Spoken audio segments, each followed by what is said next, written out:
Hello Odisha आज हेउछि 8 नवेम्बर शनिवार दिन 4 जानिबा आजिर देश विदेशर केतोटी गुरुत्वपूर्ण खबर।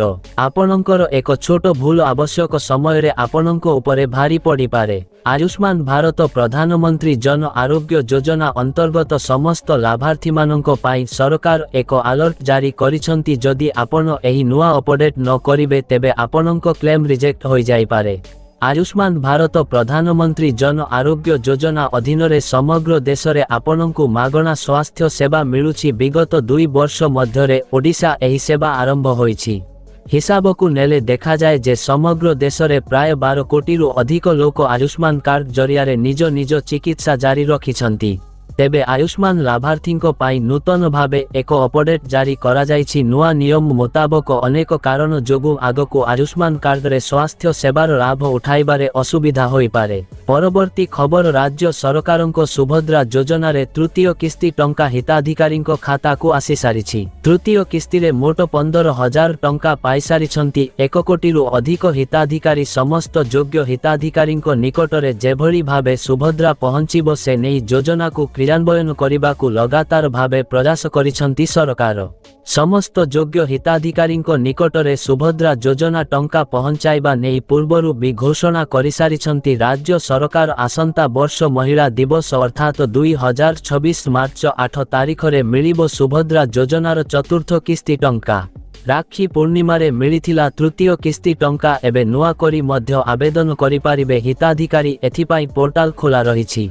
पोर्टाल वेरिफिकेशन अनुसार 1 कोटी रु अधिक हिताधिकारी सुभद्रा टंका पाइछंती। 3टी जाक किस्ती पाइछंती हिताधिकारी। वर्तमान सुधा सुभद्रा योजना रे तृतीय किस्ती मिली सारिथिबा बेले चतुर्थ किस्ती 2026 मार्च 8 तारिख रे मिलिबो।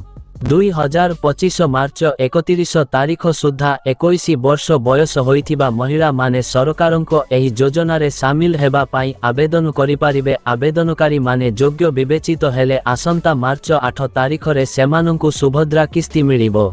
परवर्ती खबर केंद्र सरकार सरकारी कर्मचारी पेंशन संपर्क रे एक गुरुत्वपूर्ण अपडेट जारी करिसंती। पेंशन एवं पेंशनभोगी कल्याण विभाग स्पष्ट करिछि जे जेकोनोसी सरकारी कर्मचारी पेंशन किंबा परिवार पेंशन तांको शेष कार्य दिवस अर्थात अवसर इस्तफा किंबा मृत्यु तारीख आधार रे गणना कराजिबो। सरकार 30 अक्टोबर 2025 रे जारी होइथिबा एक ऑफिस मेमोरांडम रे यह स्पष्ट करिथिले। एही संशोधन रे दर्शा जाइथिला जे कर्मचारी को अवसर किंबा मृत्यु तारीखरु कार्यकारी हेउथिबा नियम अनुसार पेंशन निर्णय कराजिबो। सरकार यह मध्य स्पष्ट करिसंती जे जदि जने सरकारी कर्मचारी को मृत्यु परे तांको पति पत्नी स्वामी किंबा योग्य संतान जीवित नथांती तेबे परिवार पेंशन सेमानंको पितामातांकु प्रदान कराजिबो। परवर्ती खबर प्रचार पाई हाथ रे आउ मात्र गोटिए दिन रहिथिबा बेले भोटरंकु आकृष्ट करिबाकु पूरा दम लगाई देइछंती नेता।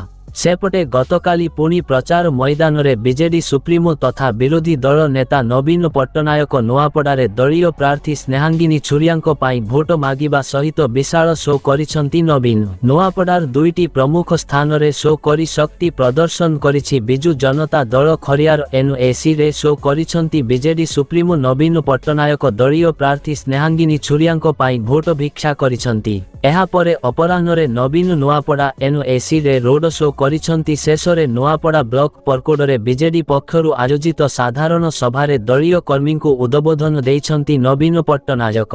परवर्ती खबर आज प्रमुख महानगर एवं आपणक सहर रे पेट्रोल एवं डीजेलर नूतन दर।